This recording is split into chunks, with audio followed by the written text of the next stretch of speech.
I'm Charlotte McLeod with investingnews.com, and here today with me is Jeff Clark, editor of Paydirt Prospector. Thank you so much for joining me. Great to have you on once again. It's great to be back with you, Charlotte. Thanks. Really good to be catching up with you. I checked back, and our last conversation was all the way back in January. So certainly a lot has happened in the gold and silver markets since then. If we look at just what gold has been doing, it's reached all-time highs this year. And I wondered if we could start by talking about the main drivers behind that price rise. Well, if you look back at the calendar, gold ignited on leap year day, February 29th of this year. And that's because the day before the Fed came out and said, well, we may end up lowering rates 3 or 4 times this year. And the market reacted to that, and all of a sudden gold was off to the races. And it jumped so high that all of a sudden you had some short covering that needed to happen then as well. So you had short covering, which means they're buying. And then you had momentum chasers and traders jumping all in. So that was a pretty good spike. It took us all the way up to about 2,400. It's since pulled back. But I think that's what kind of started all of this. And of course, we have the Fed to look forward to and what they might do in terms of when they lower rates. But I think that's the big news for the first half of 2024. Yeah, and okay, speaking about the Fed and the influence that it's had on gold so far. So before gold started to move, I was hearing for quite some time from many people that we really needed the Fed to start cutting before gold took off. And of course, we've seen that it didn't actually need that. And we still have things like the stock market continues to be strong, which, we're also hearing, well, that needs to turn around and then that will help boost the gold price. So what do you make of that? And are there other things that we should be considering now in this environment when it comes to gold?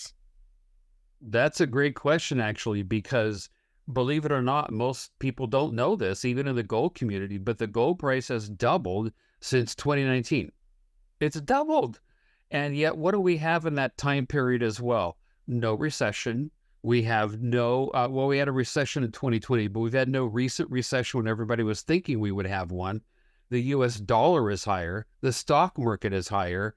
These are all things that are antithetical to a rising gold price. And so I think for those who said, well, I'm not going to invest in gold or gold stocks or whatever until the Fed lowers rates or until the US dollar crashes or whatever, those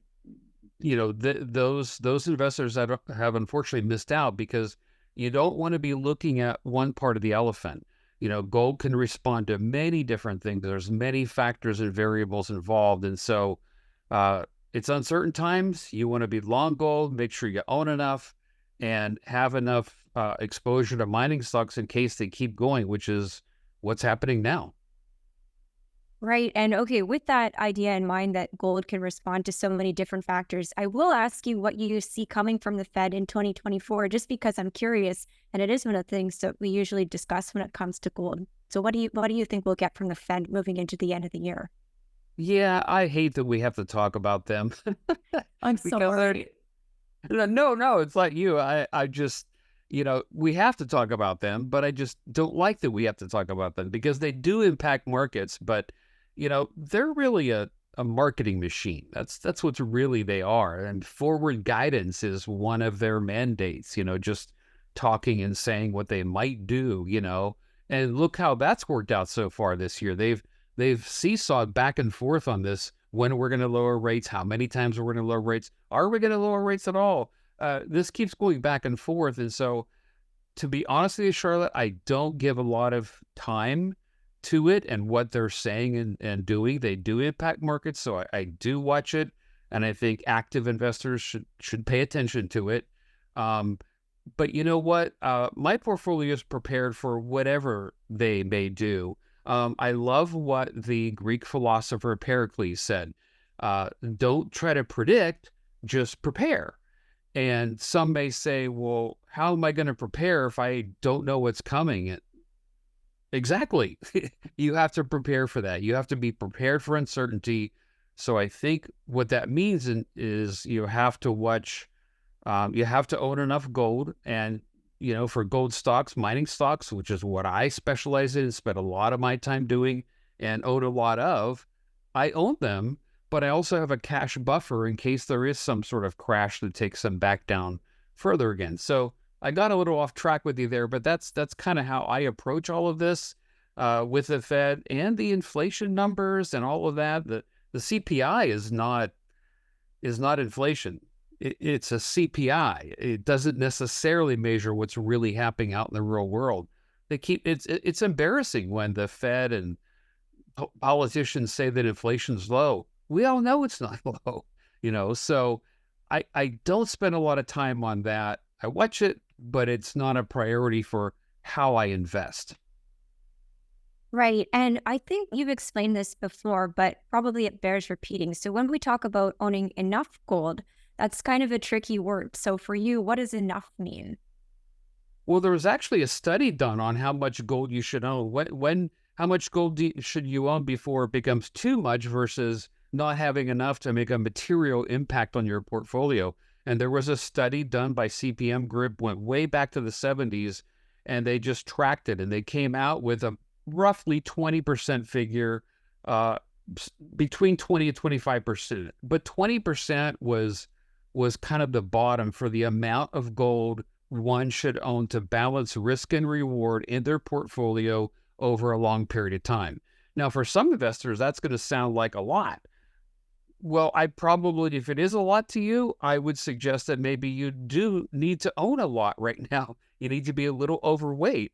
I think 20% is a real figure. That percentage in your portfolio will go down if you own mining stocks, and we're right about where mining stocks are going. They will gain greater than gold. So the percentage of your portfolio will go down. But I would look at it right now, especially if you're in the juniors when they're still low and depressed, and see if you can get to 20%. I think that's a reasonable figure. Until we have an honest and sound monetary system, I got to own 20%. Okay. Okay. Thank you for going into that. I think that makes a lot of sense in today's environment. And I know you've been talking about how, you have to prepare without not necessarily knowing what's coming.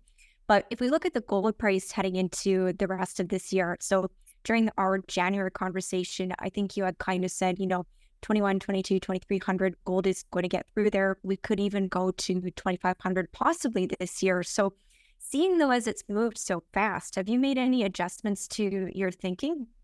Yeah, that's a good question because we've obviously blown through all those levels, and the next target or level is 2500. I do think we'll get to that this year because history tells me we will. We've had a 38% rise in the gold price at this upcycle, if you will. But the average upcycle is much higher.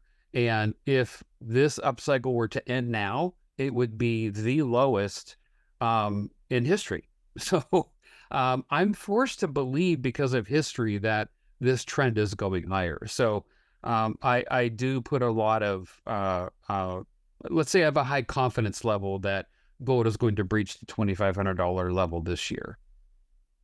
I think it's definitely sounding more and more reasonable. So we'll keep an eye and see if that happens. I think on that note, your recent Metals Investor Forum presentation, you have a slide that I really liked, and I believe it was looking at pullbacks during the 2001 to 2011 gold bull market. And I thought that could be important to go into just to give some context on how it can look. Even when we're going up, we can go also back. Yes, it's basically a 2 steps forward, 1 step back price behavior in the middle of a bull market. And yes, that slide's great. I love it. I love showing it to people because it reminds you that, hey, even in a bull market, even in the middle of a surge or a spike, there's going to be pullbacks. From 2001 to 2011, that bull market, there were 20 corrections during that time. So that's basically 2 a year almost, right? And the average correction in the gold price during that time was 12%, believe it or not. If you take out the 2008 crash, it was still 10%. So, this current correction going from 2,400 down to 2,300, that's not a 12% correction. It could go much more and still be a bull market. So I think if investors realize that, oh, okay, let's say we have, a 5-year bull market, that means there's going to be, based on history, 10 corrections. And that's perfectly normal. That's happened before. Even in the other slide, Charlotte, I showed one from just the 1979 mania. And even during that one, there were 7 corrections. Yes, no, 2, 4, 6, 7. Yeah, 7 corrections of 6% or more. The average was 10.7%. During a mania, that was a runaway bull market, right? In 1979, it was a parabolic rise. In the middle of that, there were still 7 corrections of 6% or more. So you have to expect that that's going to happen, but you could use that to your advantage. When you see a big correction in the middle of a bull market, that can be an opportunity. If you want to buy more gold, if you missed a mining stock before, those kind of things. So I think having the correct expectation about how a bull market behaves can be very useful. I always find those historical data points really useful for feeling situated in what's going on. So really good to go over. And before we move on to talking maybe more about the equities, I want to ask you about silver. So we have silver also on the move now, finally. And I'm wondering what you see going on there. Is it following gold? Is there something else going on? What are your thoughts? Well, silver is following gold, but it's actually outperforming gold like it usually does, right? It's a smaller market. It's going to be more volatile on the downside, but also on the upside, which is what we've been seeing now. I just ran this, Charlotte, yesterday. Gold is up since that February 29th date that I mentioned earlier. Gold is up 15.5%. Silver is up 40.7%. So silver is clearly, and the mining stocks, by the way, are up even more than that. But silver is clearly outperforming gold, and that's typical. That's what it usually does. So I think that's going to continue. So if we're right about the gold bull market, the uptrend continuing, then we should expect silver to do that as well, and to continue to outperform gold. So I think it's reasonable to expect, because you're probably going to ask me where I think silver is going. I think, the anywhere between the $40 and $50 range in this current, bull run is reasonable to expect, again, based on history. And then ultimately, I think silver is going higher than that. Its inflation adjusted price, by the way, is right around $75 using the CPI. If you use John Williams Shadow Stats, it's triple digits. But $75 silver, on a 2 to 3 year time frame is, I think, reasonable to expect. Okay, thank you for going into that as well.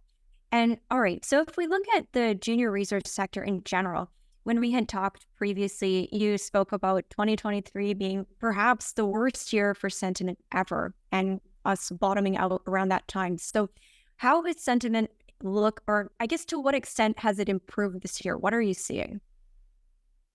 Well, I think, as any junior mining stock investor knows, it still hasn't improved all that much. But I will point out, GDX and GDXJ have both outperformed gold since that February 29th date I've mentioned. So mining stocks are carrying leverage as a group, but that doesn't mean, of course, every single stock is. And many of the juniors, let's say, that maybe aren't in the GDXJ are underperforming right now. They're still not moving, and so that's still ahead. But I think the fuse has been lit, because once gold starts to move, then the money will move down into the producers, then developers, and then the juniors. That's very typical. We've seen that happen throughout history.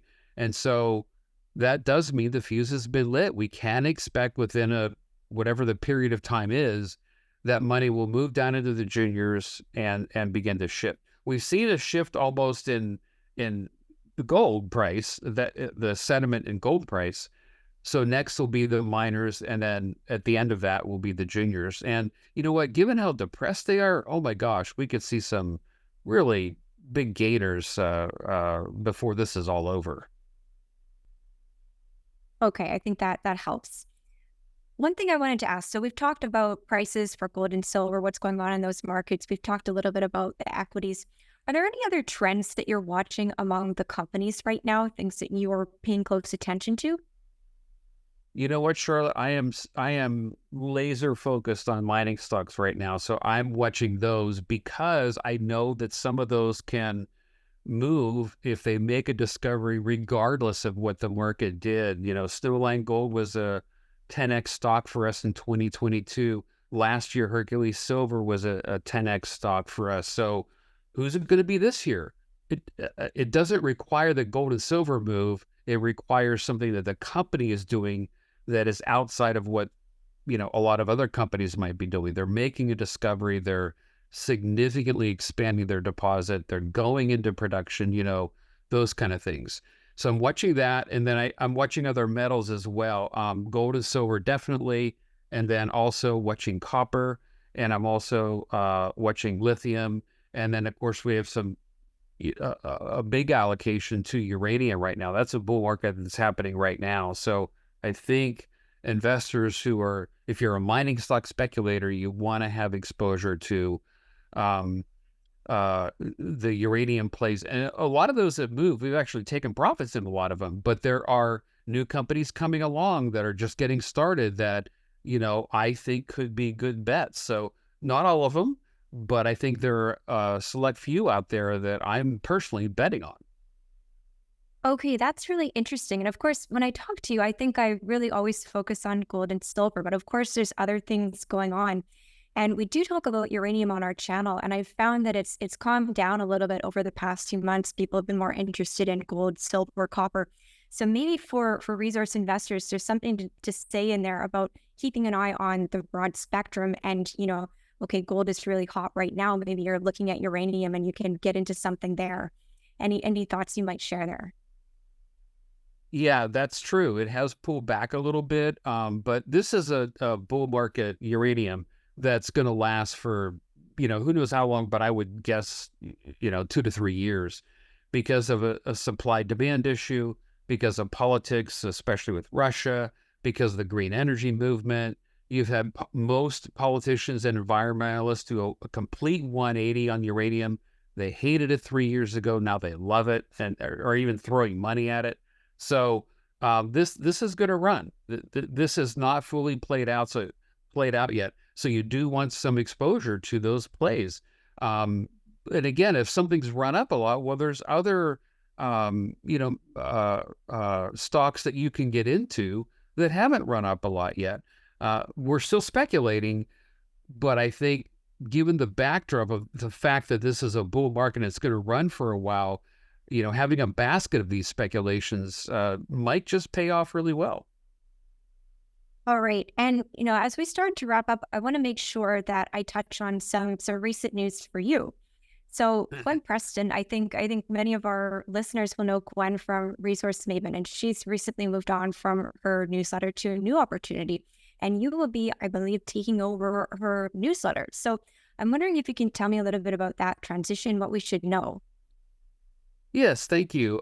So we always talk about M&A in the mining sector, right? And how that can really kind of get things rolling, right? Well, now we have M&A in the newsletter sector. So yes, we did purchase Gwen's paid newsletter, the Resource Maven. Um, Love Gwen. She's been great for our industry. We'll certainly miss her. I'm going to try and, you know, mimic and follow a lot of the things that she used to do. The only thing I won't do is I won't put a dress on, so you can't expect me to do that, Charlotte. But yeah, we're in the middle of that transition right now.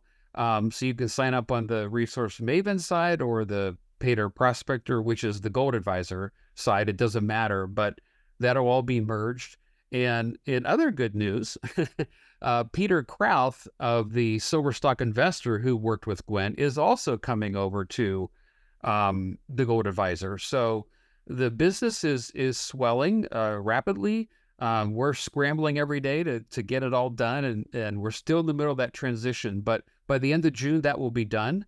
And uh, so if you sign up on the Maven site, actually, you can look at Paydirt Prospector for free and get a free digital download of the book Paydirt if you want. And then everything begins anew in July. So we're excited. Gwen had some really good picks in her portfolio, but we staffed her portfolio, by the way, went through every pick, during this transition about who's going to come over. Took like 3 hours to go through everything, but I have to be honest, there were at least a third of her picks that, in my humble opinion, did not pass the criteria for what I would look for, and therefore they will not come over into Paydirt Prospector. So we're being a little stingy. I just want best of best. That's all I want. And it has to be, or it will be, with the criteria that I use in the book Paydirt. So, but exciting days ahead. There's a lot of picks for people to choose from there to create their own basket. It's pretty exciting. And hey, I think right time, right asset, right? I think we're in the right place at the right time. And the next 2 to 3 years, we're all going to be very happy. Okay, that's really interesting to get a look at kind of the mechanics of, as you say, that newsletter M&A. So really interesting. Hopefully people will check out what you're doing there. And just before I let you go, I'll ask you if you have any final advice or words that you would leave investors with. I know in one of our conversations toward the beginning of the year, you had told me you're waiting, for a phone call from a certain actress, and this is when we would know the top is in. And I think we're still far from that. Oh, heck yeah. Yeah. The joke was that Jennifer Aniston, who my brother thinks is the most beautiful woman in the world, when she calls somebody that looks like this, she reaches that far down that would be the top of the market. Well, Jennifer Aniston has not called, and I promise I will let you know when she does. But yeah, we're a long way from this. We're really just getting started. Okay, I think that's a great place to wrap it up. So I'll let you go for now, but of course, we'll be checking in later in the year to find out what's going on. So thank you so much for this interview. This was great, Charlotte. Thanks for having me. Of course. And once again, I'm Charlotte McLeod with investingnews.com. And this is Jeff Clark with Paydirt Prospector. Thank you for watching. If you like this video, make sure you subscribe to our channel. We'd also love to hear your thoughts, so leave us a comment below. We'll see you next time.